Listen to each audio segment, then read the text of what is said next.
অজানা প্রশ্ন ও উত্তর জানার জন্য ভিডিওটি শুরু থেকে শেষ পর্যন্ত দেখুন।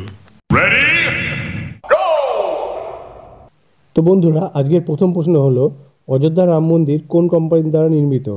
এ GMR infra, B L and T, C Reliance, D JP infra. সঠিক উত্তরটা হলো এল&টি, লারসন অ্যান্ড টুব্রো। আজকের দ্বিতীয় প্রশ্ন হলো অযোধ্যায় শ্রীরাম জন্মভূমির শিলান্যাস কবে হয়েছিল? এ 5ই আগস্ট 2019, বি 5ই August 2020, C 9 November 2021, D 6 December 2021। সঠিক উত্তরটা হলো 5ই আগস্ট 2020। আজকের তৃতীয় প্রশ্ন অযোধ্যায় শ্রী রাম জন্মভূমির শিলান্যাস কার দ্বারা হয়েছিল?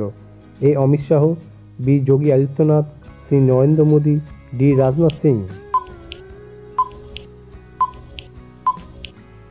সঠিক উত্তরটা হলো প্রধানমন্ত্রী নরেন্দ্র মোদীর দ্বারা। আজকের চতুর্থ প্রশ্ন অযোধ্যা রাম মন্দিরের উচ্চতা কত foot? A 151 foot, B 141 foot, C 161 foot, D 171 foot. সঠিক উত্তরটা হলো 161 ফুট। আজকের পঞ্চম প্রশ্ন অযোধ্যা রাম মন্দিরের জন্য কত টাকা স্বীকৃতি দেওয়া হয়েছিল?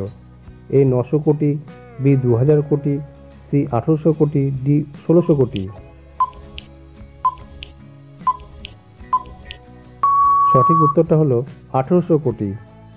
পরের প্রশ্নে যাওয়ার আগে আপনাদের যদি ভিডিওটি ভালো লেগে থাকে তাহলে একটা লাইক আর চ্যানেলটা সাবস্ক্রাইব করে পাশে থাকবেন। ধন্যবাদ। আজকে 6 নম্বর প্রশ্ন অযোধ্যা বিবাদ কত একর জমির জন্য চলছিল? A 5 acre, B 2.5 acre, C 2.77 acre, D 9 acre. সঠিক উত্তরটা হলো 2.77 একর জমি। আজকে 7 নম্বর প্রশ্ন প্রভু শ্রীরামের মূর্তি কত ফুটের তৈরি? এ 10 ফুটের, বি 7 ফুটের, সি 9 ফুটের, ডি 5 ফুটের।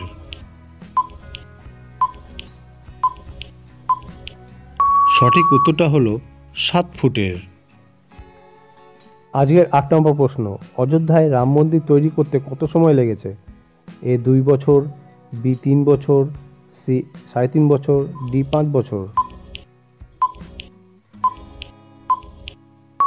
সঠিক উত্তরটা হলো 3.5 বছর। আজকে 9 নম্বর প্রশ্ন অযোধ্যায় রাম মন্দির তৈরি করতে পাথর কোথা থেকে আনা হয়েছিল? A Uttar Pradesh, B Madhya Pradesh, C Uttarakhand, D Rajasthan. সঠিক উত্তরটা হলো রাজস্থান থেকে, আর শালিগ্রাম পাথর আনা হয়েছিল নেপাল থেকে। আজকের শেষ প্রশ্ন অযোধ্যা বিবাদের সিদ্ধান্ত কত দিনে সুপ্রিম কোর্ট দিয়েছিল? এ 30 দিনে, বি 40 দিনে, সি 50 দিনে, ডি 60 দিনে।